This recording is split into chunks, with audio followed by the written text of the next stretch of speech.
Tous les jours, Rita Roubaeva répète le même rite.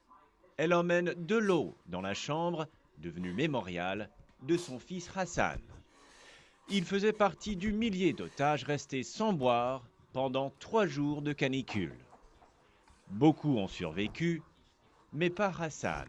Каждый день, можно сказать, себя вот так убиваю. Je me demande chaque jour pourquoi je suis resté là à ne rien faire, sans essayer de le sauver. J'aurai ces questions dans ma tête durant toute ma vie. Mais il y a beaucoup de questions, sans réponse, à propos du drame de Beslan. Ce qui est sûr, c'est qu'un seigneur de guerre tchétchène s'est dit responsable du regroupement des otages dans le gymnase d'une école de la ville. Ce qu'on sait aussi, c'est que la plupart des victimes sont mortes lorsque le toit brûlant du gymnase s'est effondré. Mais personne ne sait vraiment qui ni comment a commencé l'échange de tirs à armes lourdes qui a transformé la prise d'otage en tragédie. Personne ne sait, sauf peut-être cet homme, Nour Pachikoulaïev, un Tchétchène, dont le procès a commencé en mai.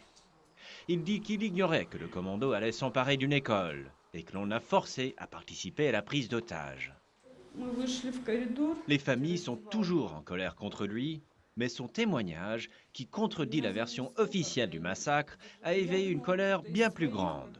Parce que pour beaucoup, il est clair que la mort d'un grand nombre d'otages aurait pu être évitée.